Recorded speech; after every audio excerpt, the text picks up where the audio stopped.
Hello friends, आज हम discuss करेंगे नोमेनक्लेचर ऑफ बाईन्यूक्लियर और पॉलीन्यूक्लियर कंपाउंड। तो सबसे पहले हम पढ़ते हैं बाईन्यूक्लियर अथवा पॉलीन्यूक्लियर कंपाउंड्स क्या होते हैं।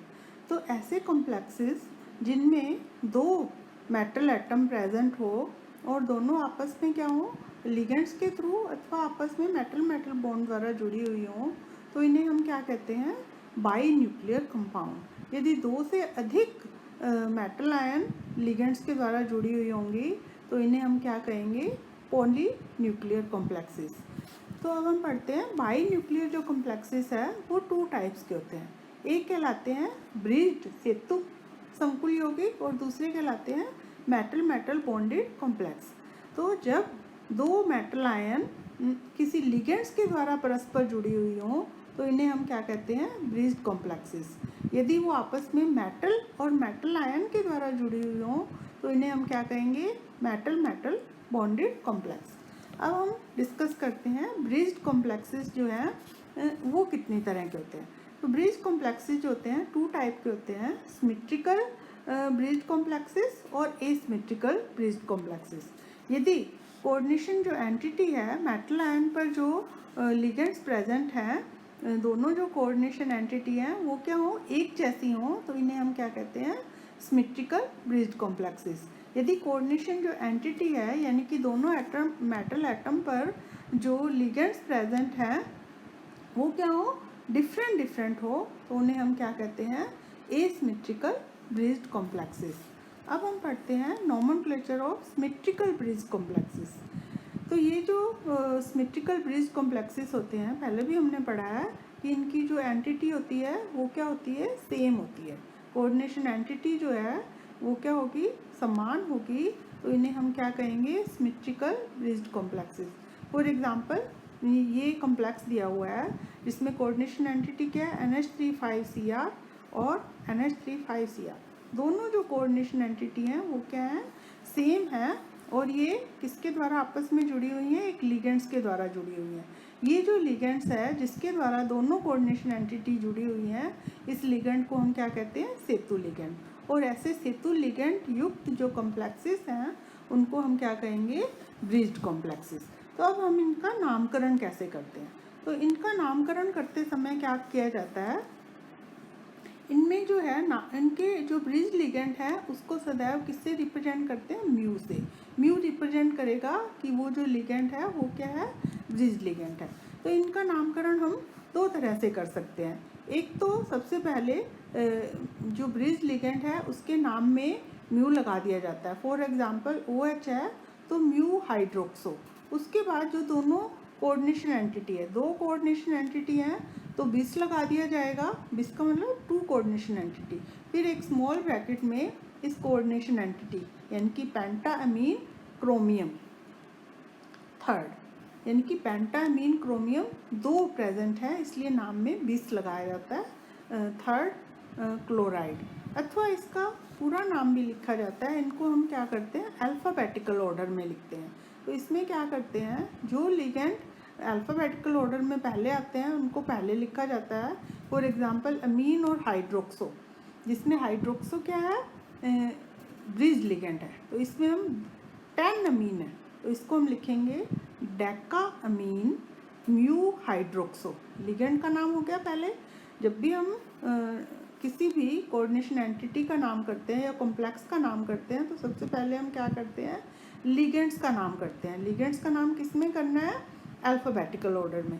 तो ये डेका अमीन्स, उसके बाद ये OH जो है ब्रिज लिगेंड है, ब्रिज लिगेंड को दर्शाने के लिए म्यू लगाया जाएगा, म्यू हाइड्रोक्सो। दो क्रोमियम है तो डाई क्रोमियम थर्ड क्लोराइड।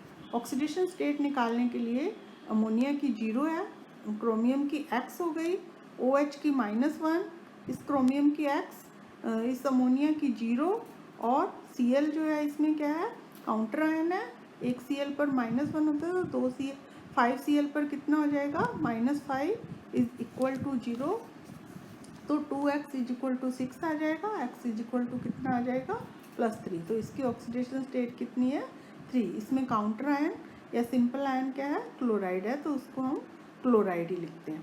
इसके बाद नेक्स्ट एग्जाम्पल हम पढ़ रहे हैं, यदि कोई कॉम्प्लेक्स है उसमें दो से अधिक सिमिलर ब्रिज लिगेंड प्रेजेंट है और उनकी कोऑर्डिनेशन एंटिटी भी क्या है, सेम है, तो इनमें हम ब्रिज लिगेंड की संख्या दर्शाने के लिए म्यू के बाद क्या लगाया जाता है, अगर 2 है ब्रिज लिगेंड तो डाई, 3 है तो ट्राई और 4 है तो क्या लगाया जाता है, टेट्रा वर्ड जो है वो यूज़ किया जाता है। फॉर एग्जाम्पल इसका नाम हमें लिखना है, तो इसमें सबसे पहले लिगेंड्स जो है अल्फ़ाबेटिकल ऑर्डर में लिखेंगे हम। अल्फ़ाबेटिकल ऑर्डर में एक्वा है ये, और ये क्या है, हाइड्रोक्सो। तो एक्वा जो है ए पहले आता है, एच जो है बाद में आता है, तो ये कितने हैं, 8। तो octa aqua mu di hydroxo, mu जो है किसको रिप्रेजेंट कर रहा है, ब्रिज लिगेंड को, di hydroxo di iron third sulphate. Sulphate जो है इसमें क्या है, काउंटर आयन है जिसकी संख्या नहीं लिखी जाती है। यदि कॉम्प्लेक्स जो कैटायन है उसमें 2 डिफरेंट ब्रिज लिगेंड प्रेजेंट है, तो उनके दोनों के आगे क्या लगाया जाएगा, म्यू लगाया जाएगा, और उनको हम किस ऑर्डर में करेंगे, अल्फ़ाबेटिकल ऑर्डर में। फॉर एग्जांपल इस कंपाउंड का नाम क्या हो जाएगा, octa ammine. Octa ammine mu amido, mu का मतलब है ये ब्रिज लिगेंड है, mu amido mu nitro, NO2 क्या है, nitro, mu nitro di cobalt third nitrate. इसमें जो ऑक्सीडेशन स्टेट है इसकी हम पहले की तरह निकाल लेंगे, ये कितनी आ जाएगी, +3। इसके बाद यदि कॉम्प्लेक्स जो है उसमें सेम ब्रिज्ड और नॉन ब्रिज्ड लिगेंड्स प्रेजेंट है, यानी कि ब्रिज्ड और नॉन ब्रिज्ड जो लिगेंड है वो क्या है, एक जैसे हैं, तो उनके नाम के आगे उसमें हम किसका नाम पहले लिखते हैं, जो ब्रिज्ड लिगेंड है उनका नाम हम क्या लिखते हैं, पहले लिखते हैं। फॉर एग्जांपल ये कार्बोनिल लिगेंड प्रेजेंट है, ब्रिज्ड भी सेम है, और जो नॉन ब्रिज्ड है वो भी क्या है, कार्बोनिल है, तो हम ब्रिज्ड लिगेंड का नाम जो है वो पहले लिखेंगे। म्यू 3 है bridged ligand, mu tri carbonyl hexa carbonyl di iron 0। Next है, यदि जो ब्रिज्ड लिगेंड है वो 2 से अधिक मेटल के साथ जुड़े हुए हैं, यानी कि मेटल्स की जो संख्या है वो क्या है, 1 से ज़्यादा है, 2 से ज़्यादा है, तो उनमें हम क्या लिखा जाता है, जो ब्रिज्ड लिगेंड है उसके नीचे क्या लिखा जाता है, μ3 लिखा जाता है।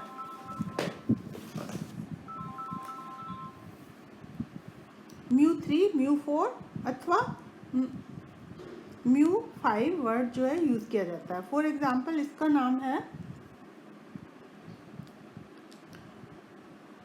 इसका नाम जो है μ4 थायो, यानी कि इसमें जो ब्रिज लिगेंड है वो क्या है, थायो है, और ये 4 मेटल आयन के साथ जुड़ा हुआ है, इसलिए इसको क्या लिखेंगे, μ4 थायो टेट्राकिस मैथिल मर्करी आयन्स। इसके बाद नेक्स्ट है पॉलीमेरिक स्ट्रक्चर। तो यदि किसी कॉम्प्लेक्स में पॉलीमेरिक स्ट्रक्चर प्रेजेंट है तो उसमें जो ब्रिज लिगेंड है उनके नाम के आगे प्रीफिक्स क्या लगाया जाता है, कैटिना म्यू। फॉर एग्जांपल ये कंपाउंड है, इसका नाम लिखते समय हम क्या लिखेंगे, कैटिना पोलीम्यू डाइक्लोरो प्लेडियम सेकेंड। इसके बाद है nomenclature of asymmetrical bridged complexes. Asymmetrical जो ब्रिज्ड कॉम्प्लेक्सेस हैं, यानी कि कोऑर्डिनेशन एंटिटी क्या हो, डिफरेंट हो, तो ऐसे संकुल यौगिकों का नामकरण कैसे करते हैं, तो इनको भी हम क्या करेंगे, अल्फ़ाबेटिकल ऑर्डर में करते हैं। तो इसमें 4 और 2 6 तो अमीन लिगेंड हैं, और ये क्या है, NH2 अमीडो, तो इसमें हम अल्फ़ाबेटिकल ऑर्डर में लिखेंगे। तो म्यू अमीडो, म्यू जो है वो किसको रिप्रेजेंट कर रहा है, ब्रिज्ड लिगेंड को, यानी कि अमीडो क्या है, ब्रिज्ड लिगेंड। तो mu amido hexa amine dichloro mu hydroxo mu hyperoxo dicobalt third chloride, ये हाइपरऑक्सो लिगेंड है, तो ये ब्रिज्ड है, तो इसके नाम में भी क्या लगाएंगे, म्यू। सारे जो लिगेंड्स हैं उनको अल्फ़ाबेटिकल ऑर्डर में लिखना है। तो mu amido hexa amine dichloro mu hyperoxo di cobalt third chloride. इसके बाद नेक्स्ट है nomenclature of metal metal bonded complex जो है।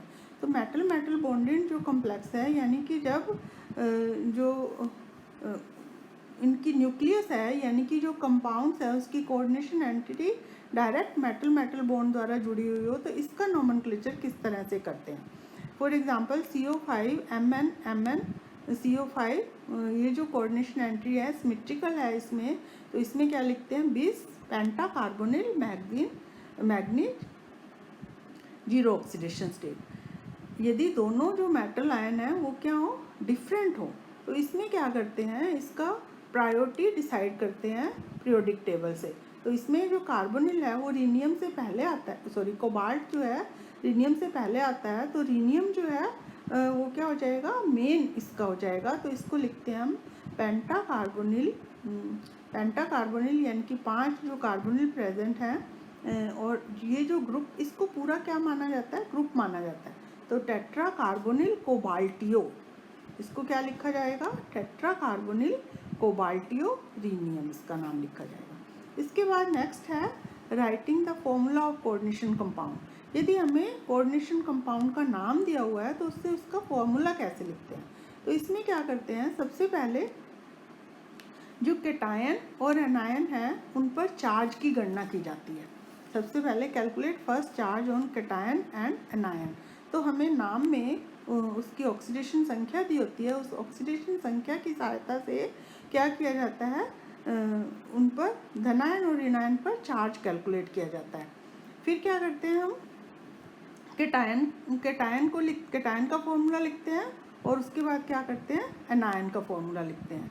तो कोऑर्डिनेशन जो एंटिटी है उसका नाम लिखते समय उसका जो सूत्र लिखते समय क्या करते हैं एक बड़ा ब्रैकेट लगाते हैं। बड़े ब्रैकेट में सबसे पहले मेटल का सिंबल लिखते हैं, उसके बाद लिगेंड्स के सिंबल लिखते हैं किसमें अल्फ़ाबेटिकल ऑर्डर में। तो अल्फ़ा लिगेंड्स के सिंबल देखने के लिए वो क्या करते हैं कि वो किससे Cl जो है इसमें C जो है वो काउंट किया जाता है अल्फ़ाबेटिकल ऑर्डर में। NH3 के लिए N जो है वो काउंट किया जाएगा, NO2 के लिए भी N काउंट किया जाएगा, परंतु इसके साथ जो अन्य जो लिगेंड जुड़े हुए हैं वो क्या है ऑक्सीजन है, सॉरी मेटल एटम जो है वो क्या है एटम जो है NO के साथ क्या है ऑक्सीजन जुड़ा हुआ है NO2 के साथ। तो इसका अल्फ़ाबेटिकल ऑर्डर कोबाल्ट हो जाएगा पहले, सबसे पहले Cl, उसके बाद NH3 4 और नेक्स्ट NO2। इसके बाद नंबर ऑफ केटायन और नंबर ऑफ एनायन जो है वो काउंट किए जाते हैं और उनको हम उसकी सहायता से आवेश को न्यूट्रल करते हैं और उसके बाद उसका क्या लिख देते हैं सूत्र लिख देते हैं। फॉर एग्जांपल पोटेशियम हेक्सासाइनाइडोफेरेट लिखना है। तो इसमें काउंटर आयन धनायन क्या है काउंटर आयन है जो क्या है के पर क्या कौन सा चार्ज होता है +1, इसको हम +1 लिख लेते हैं। हेक्सासाइनाइडोफेरेट ये क्या है कॉम्प्लेक्स आयन है यानी कि नेगेटिव आयन है। तो इसमें सबसे पहले हम मेटल लिखेंगे, मेटल कौन सी है Fe, उसके बाद हेक्सासाइनाइडो तो CN6। अब इस पर हम क्या निकालेंगे चार्ज निकालेंगे।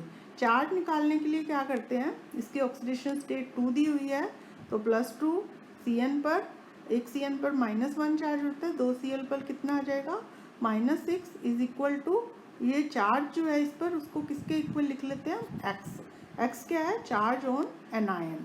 तो ये -4 इज इक्वल टू x यानी कि इस पर आवेश कितना आ जाएगा -4। अब हम क्या करते हैं आवेश को संतुलित करते हैं। तो K4 जो है वो कहाँ आ जाएगा K4 हो जाएगा और ये इसका फॉर्मूला क्या हो जाएगा K4 FeCN6, क्योंकि आवेश जो है वो बैलेंस करना है। इस पर इसको हम कितने आयन ले लेंगे यानी कि ये जो 4 है वो कहाँ आ जाएगा K के बॉटम में आ जाएगा K4 FeCN6। इसके बाद नेक्स्ट एग्जांपल लिखते हैं सोडियम पेंटासाइनाइडो नाइट्रोसिल फेरेट। तो इसमें सोडियम क्या है काउंटर आयन है जिसको हमने Na लिखा है। उसके बाद हम पेंटासाइनाइडो नाइट्रोसिल फेरेट क्या है मेटल जो कौन सी है Fe लिखा जाएगा। फिर साइनाइडो और नाइट्रोसिल में से C पहले आता है अल्फ़ाबेटिकल ऑर्डर में तो इसलिए CN5 लिखा जाएगा। नाइट्रोसिल जो है N बाद में आता है C के तो NO इसको लिखा जाएगा। अब दोनों पर इस पर क्या करेंगे, चार्ज कैलकुलेट करेंगे। तो चार्ज कैलकुलेट करने के लिए Fe कौन सी ऑक्सीडेशन स्टेट में, 3, तो 3 एक CN पर -1 चार्ज होता है तो -5 हो जाएगा। NO पर चार्ज कितना होता है, 0, ये इज इक्वल टू कितने आ जाएगा, X के, तो X इज इक्वल टू कितना आ जाएगा, -2, यानी कि इस आयन पर आवेश कितना है, -2, सोडियम पर कितना है, +1। तो हम इसका जब फॉर्मूला लिखेंगे तो ये -2 कहाँ आ जाएगा, यहाँ पर, तो इसका फॉर्मूला क्या हो जाएगा, Na2FeCN5NO। ये -2 क्या है, इस पर चार्ज है। तो इस तरह से अगर हमें नाम दिया हो तो उसकी सहायता से हम उसका फॉर्मूला भी लिख सकते हैं। ये तो था नोमेनक्लेचर ऑफ बाईन्यूक्लियर कंपाउंड एंड कोई भी हमें नाम दिया हुआ है उससे फॉर्मूला किस तरह से लिखते हैं। Thank you.